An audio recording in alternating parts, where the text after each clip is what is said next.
Hello everyone, আসসালামু আলাইকুম। সবাই কেমন আছেন?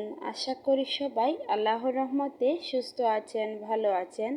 তো আজকে আমি আপনাদের সাথে শেয়ার করব চিকেন বিরিয়ানি রেসিপি। আশা করি আপনাদের কাছে ভালো লাগবে।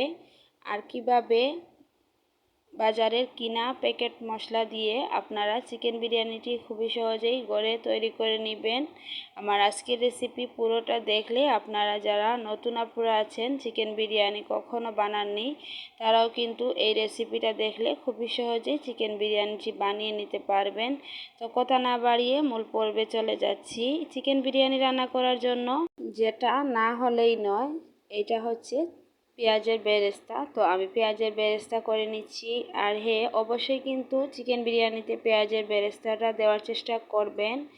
এতে করে কিন্তু খুবই সুন্দর একটা স্মেল আসে আর দেখতেও ভালো লাগে। তো এখন আমি চিকেন বিরিয়ানি রান্না করার জন্য আগে চিকেনটাকে রান্না করে নিব। তো এর জন্য আমি একই তেলে দিয়ে দিলাম কিছুটা পরিমাণ পেঁয়াজ কুচি, এখন দিয়ে দিলাম স্বাদ অনুযায়ী লবণ, দিয়ে এখন কিছুক্ষণ আমি এভাবে নেড়ে ছেড়ে পেঁয়াজগুলোকে একটু নরম করে ভেজে নিব। তারপর এখানে আমি অ্যাড করব 1 চা চামচ পরিমাণ আদা বাটা, 1 চা চামচ পরিমাণ রসুন বাটা, দিয়ে আবারও ভালো করে মিশিয়ে নিব।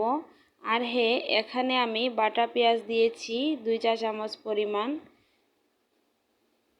দিয়ে আমি ভালো করে পেঁয়াজটাকে একটু ব্রাউনিশ করে ভেজে নিব।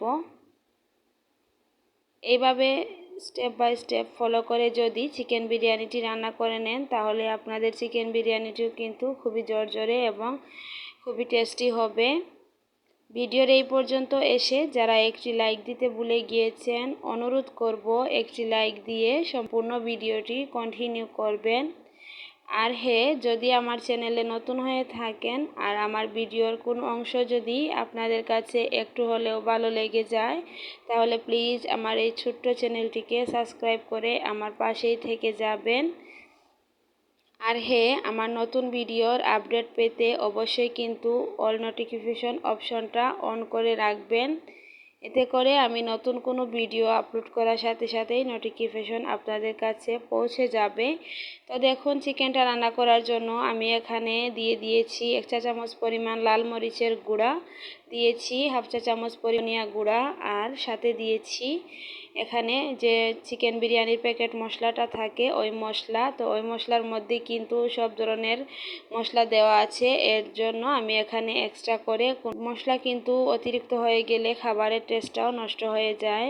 তো সব কিছু কিন্তু একটু পরিমাপভাবে দিতে হবে। তো এখন আমি দিয়ে দিলাম চিকেন, এখানে 1 কেজি পরিমাণ চিকেন দিয়ে এখন আমি চিকেনটাকে রান্না করে নিব। কিছুক্ষণ ভালো করে এভাবে কষিয়ে নিব। তো এখানে কিন্তু আমি কোনো পানি ইউজ করব না, চিকেন থেকে কিন্তু এমনিতেই পানি বের হয়ে আসবে। তো এই পর্যায়ে আমি দিয়ে দিলাম টক দই, আর এই টক দইটা আমি বাসায় তৈরি করেছি অল্প একটু লেবুর রস দিয়ে আর দুধ দিয়ে। আপনারা ভালো করে মিক্স করেই টক দইটা বানিয়ে নিতে পারবেন। তো দেখুন, আবারও নেড়ে চেড়ে মিশিয়ে দিচ্ছি। তো চিকেনটা রান্না করা হতে আমি পোলাওটা রান্না করে নিব। পোলাওটা রান্না করার জন্য এখানে আমি দিয়ে দিলাম কড়াইতে পেঁয়াজ কুচি কিছুটা পরিমাণ, দিয়ে দিব আদা রসুন বাটা 1/2 চামচ করে। যেহেতু আমরা মাংসতে সব ধরনের মশলা ইউজ করেছি, এর জন্য পোলাওয়ের মধ্যে অল্প করে মশলা ইউজ করতে হবে। তো এখন আমি এখানে দিয়ে দিলাম স্বাদ মতো লবণ, আর আমরা কিন্তু মাংসে লবণ ব্যবহার করেছি, তো এর জন্য এখানে চালের পরিমাণ বুঝে আপনারা লবণটা অ্যাড করে নেবেন। তো এখন ভালো করে মশলাটাকে ভেজে আমি দিয়ে দিচ্ছি এখানে পোলাওয়ের চাল দিয়েছি আমি 3 কাপ পরিমাণ। তো এখানে এখন পোলাওয়ের চালটা দিয়ে মনে হয়েছে যে এই কড়াইটাতে চালটা রান্না করলে বেশি হয়ে যাবে আর কড়াইটা একটু ছোট, তো এর জন্য অন্য পাত্রে আমি ঢেলে নিয়েছি একটা বড় কড়াইতে। ঢেলে দিয়ে এখানে আমি 3 কাপ চালের জন্য 6 কাপ পরিমাণ পানি ব্যবহার করেছি। আর হ্যাঁ, এখানে কিন্তু আমি গরম পানিটাই ইউজ করেছি। তো দেখুন, মিডিয়াম আছে এভাবে আমি কিছুক্ষণ ভাতটাকে রান্না করে নিয়েছি। তো অলরেডি পানিটা শুকিয়ে এসেছে আর চালটাও কিন্তু অনেকটাই সিদ্ধ হয়ে গেছে। এখন আমি এর মধ্যে আগে থেকে রান্না করা মাংসটা দিয়ে দিব। আর মাংসটা কিন্তু চেষ্টা করবেন এই পর্যায়ে দিয়ে দেওয়ার জন্য। চালটা যখন একটু ভেজা ভেজা থাকবে তখনই কিন্তু মাংসটা দিলে ভাতের সাথে কিন্তু মাংসটা খুবই ভালোভাবে মশলা এবং মাংস মিশে যাবে। তো আমি কিন্তু এভাবেই চিকেন বিরিয়ানি রান্না করে থাকি। আপনারা কে কীভাবে রান্না করেন প্লিজ কমেন্ট করে জানাবেন।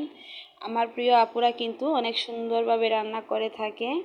তো এখন আমি দিয়ে দিলাম গুঁড়ো দুধ। আর এই গুঁড়ো দুধটা কিন্তু আমি একটু আগে দেওয়ার কথা ছিল কিন্তু ভুলে গিয়েছিলাম। যখন ভাতটা হয়ে যাবে তখনই কিন্তু গুঁড়ো দুধটা আপনারা দিয়ে নেবেন। তো দেখুন কিছুক্ষণ আমি ঢাকনা দিয়ে রেখে দিয়েছিলাম।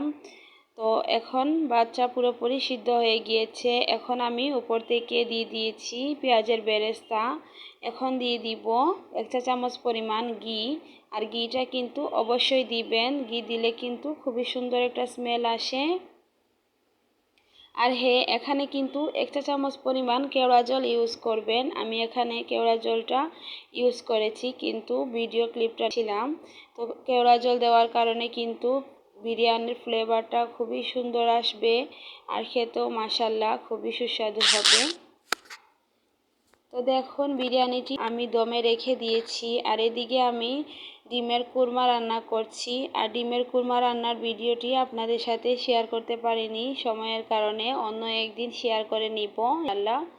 তো এখন আমি কুরমা রান্না করেছি আর কুরমা রান্নাটা প্রায় শেষ পর্যায়ে। এখন আমি এর মধ্যে পেঁয়াজের বেরেস্তা দিয়ে দিলাম উপর থেকে।